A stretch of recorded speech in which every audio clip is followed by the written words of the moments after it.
I look fine. What if I told you that when Columbus touched down on the shores of America, there were an estimated 60 million indigenous people already living there?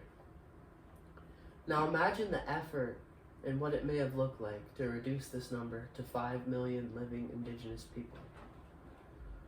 In this speech, I'm going to be going over some of the ways that American history has been sugar-coated when it comes to the early pioneering days of America. Why do we celebrate these conquerors and the destruction of rich culture? It's going to be my job today to persuade you to think about maybe changing Columbus Day to Indigenous Peoples Day. Let's start off by discussing who actually discovered America. Most of us grew up believing and learning in school that in 1492, Columbus discovered America with his fleet of sailors. However, we commonly disregard that there are already 60 million people living in the Americas. So they must have discovered it first. And according to an article by National Geographic,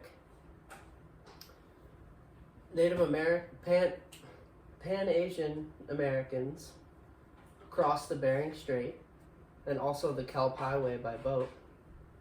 And there's evidence dating back to 15,000 years of these people living in America. So these are the true pioneers of early America, even though they're never credited. Now let's get more personal about Christopher Columbus himself. There is innumerable sources on why Christopher Columbus is bad, but you have not to look further than his own words to realize this. I'm going to read an excerpt from Christopher Columbus's personal journal. This excerpt is found on the American Yawp Reader, and here's the quote.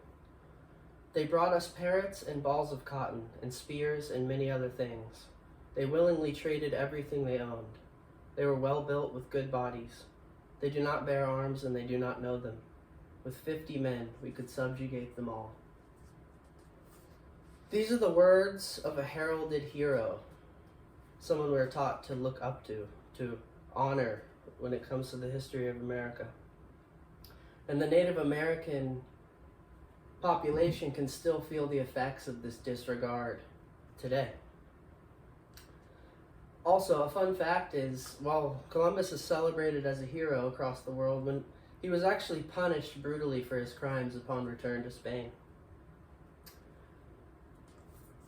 As a result of this disregard of Native American culture, we've seen that the Native American population has been pushed to the reservation, and they are always left out of the political discussion. For instance, Standing Rock, which was a treaty with the government and the Native Americans, which was violated. Now, there are other systemic fallouts that have happened because of the genocide of the Native American people in America. They are much more prone to addiction, and according to the American Addiction Center, poverty, lack of health care, lack of education, racism, historical trauma are all leading causes of addiction in the Native American community.